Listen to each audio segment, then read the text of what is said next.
Students, a very good morning to all of you. आज आपका strength of material का lecture 2 है, जिसमें concept of stress and strain के बारे में सबको बताऊंगा। तो चलिए हम लोग स्टार्ट करते हैं।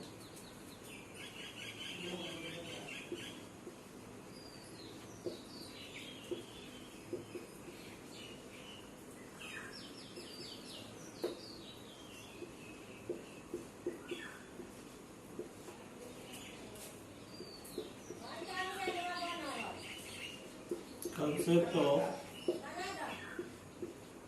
stress and strain।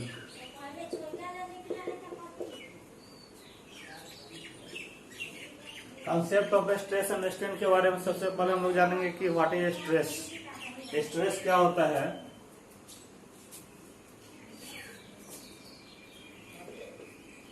आप यहाँ पे स्ट्रेस के बारे में समझेंगे। जैसे भैया मान लो कि स्ट्रेस ये कोई बॉडी है, इस बॉडी पे हम कोई लोड लगा रहे हैं, यानी इसके साथ हम छेड़छाड़ कर रहे हैं। इसका जो भी शेप है या जो भी इसका अंदर का क्वालिटी है उसको हम बर्बाद कर रहे हैं। यानी अगर हम इस पे कोई लोड लगा रहे हैं तो लोड लगाने के वजह से इंटरनल रेजिस्टेंस जो होगा अगेंस्ट लोडिंग, मतलब अगर आप इस पे लोड लगाओगे तो बॉडी भी तो चाहेगा अपना पोजीशन में मेंटेन रहना, वो भी तो अपना खुद हिफाजत करेगा। तो stress is defined as it is internal resistance of the body against loading. जो आपका लोडिंग के अगेंस्ट में इंटरनल रेजिस्टेंस होता है उसी को हम लोग बोलते हैं स्ट्रेस। तो स्ट्रेस का डेफिनेशन लिखिएगा। Stress is internal resistance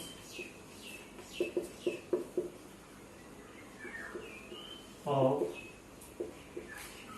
body offered against the loading, body और metal कर दो,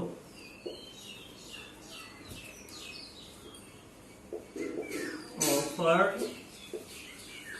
against the लोडिंग और डिफॉर्मेशन, लोडिंग और डिफॉर्मेशन इज कॉल्ड, हल्ला नहीं कर सकते, इज कॉल्ड स्ट्रेस।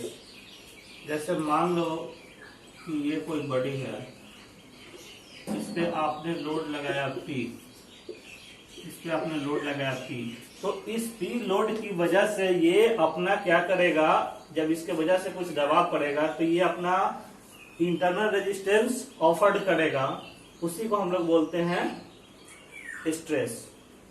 तो स्ट्रेस को हम लोग रिप्रेजेंट करते हैं, लिख लीजिए। Stress is represented by sigma.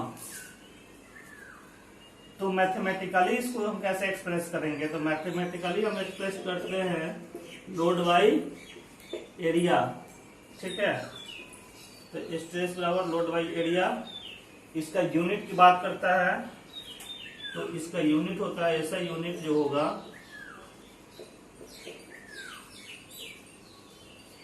Newton पर mm स्क्वायर और MPa। ओके, तो न्यूटन पर mm स्क्वायर और MPa। तो स्ट्रेस आई होप समझ में आएगा कि stress is internal resistance of body और मेटल ऑफर्ड अगेंस्ट लोडिंग और deformation is called stress. Okay, जिसको मैं आपको समझाया भी अभी। तो स्ट्रेस को आप मैथमेटिकली जो आप रिप्रेजेंट कर सकते हो P बाई ए, मतलब लोड बाई एरिया, और स्ट्रेस को आप रिप्रेजेंट कर रहे हो सिग्मा से। इसका ऐसा यूनिट होता है न्यूटन पर mm स्क्वायर और MPa। तो आपको स्ट्रेस क्लियर हो गया होगा। मैं अब स्ट्रेस के बाद स्ट्रेन बताता हूं। ओके, इसको मैं रेज कर देता हूं, आप लोग इसका स्क्रीनशॉट कर लो।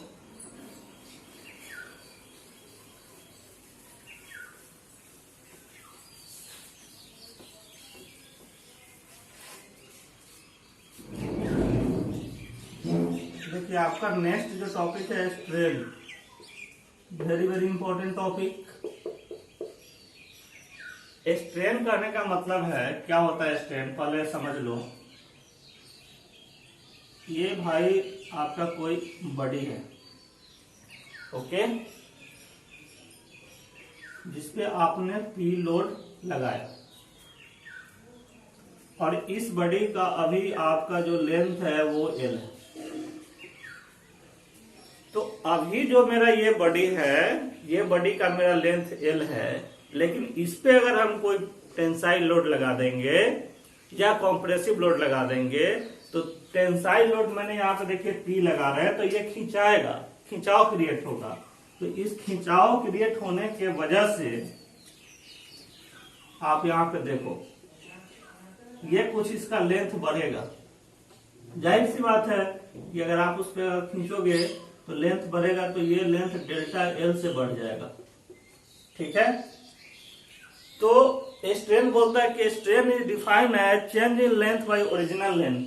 मतलब स्ट्रेन को आपने जो डिनोट किया वो एप्सिलॉन से किया, ओके।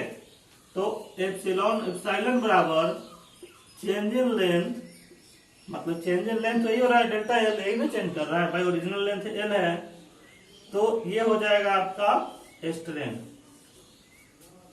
लिख लो, where delta L equal to change in length, ठीक है, और एल जो होता है आपका ओरिजिनल लेंथ। अब अगर आप यही बात आप करते, अगर मानो कि कंप्रेसिव लोड लगा के, तो देखो मैं बता देता हूं, ये आपका कोई लोड है, अब आपका कोई कंप्रेसिव लोड लग रहा है, मतलब अंदर की तरफ लोड लग रहा है। तो अभी ये आपका लेंथ एल था, और जब अंदर की तरफ आपका लगेगा तो अंदर की वजह लगने की वजह से क्या होगा, ये कहीं अंदर की तरफ आपका क्या करेगा, सिकुड़ जाएगा। अगर आप कोई बॉडी को अगर दाबोगे तो क्या होगा, उसमें उसका लेंथ शॉर्ट करेगा ना। तो ये पूरा लेंथ एल था, और जब आपने दबाया तो डेल्टा एल से दब गया, तो यहाँ पे क्या हो जाएगा, चेंज इन लेंथ और ओरिजिनल लेंथ, वही फार्मूला हो जाएगा। तो स्ट्रेन इज डिफाइंड है। तो मुझे नहीं लगता कि आपको डेफिनेशन अभी लिख के बताने की जरूरत है, क्योंकि आप लोग ऐसे समझ गए हैं। और अच्छा मैं बोल देता हूँ, strain is defined as it is the ratio of change in length by original length is called strain. ये लिख लो, किसी किसी को हो सकता है समझ में नहीं आएगा। Ratio of change in length by original length. अब ठीक है, देखिए स्ट्रेन को जो हम लोग रिप्रेजेंट किए एप्सिलॉन से किए, और एक सबसे इंपॉर्टेंट क्वेश्चन पूछा जाता है कि स्ट्रेन का यूनिट क्या होता है। तो स्ट्रेन आपका यूनिट लेस और डायमेंशन लेस होता है, इसका कोई आपका यूनिट नहीं होता है। It is the most important objective question. तो लिखिएगा, स्ट्रेन इज यूनिट लेस और डायमेंशन लेस क्वांटिटी, ओके। तो हम लोग का आज का क्लास था स्ट्रेस और स्ट्रेन के बारे में, उसके कॉन्सेप्ट के बारे में। तो आई होप आप लोगों को सबको समझ में आया होगा। नेक्स्ट क्लास जो हम लोग देखेंगे, जिसमें हम लोग पढ़ेंगे कि हम लोग माइल्ड स्टील का ग्राफ पढ़ेंगे इन टेंशन जोन, जो आपका मोस्टली हर एग्जाम में आता है, बहुत इंपॉर्टेंट है। तो चलिए आज क्लास आपका यहीं तक रहेगा, नेक्स्ट क्लास में हम लोग मिलते हैं। तब तक के लिए thank you all of you. और अभी कोविड का सिचुएशन है, आप लोग अपना ख्याल रखें, अच्छे से रहे। चलिए ओके, थैंक यू।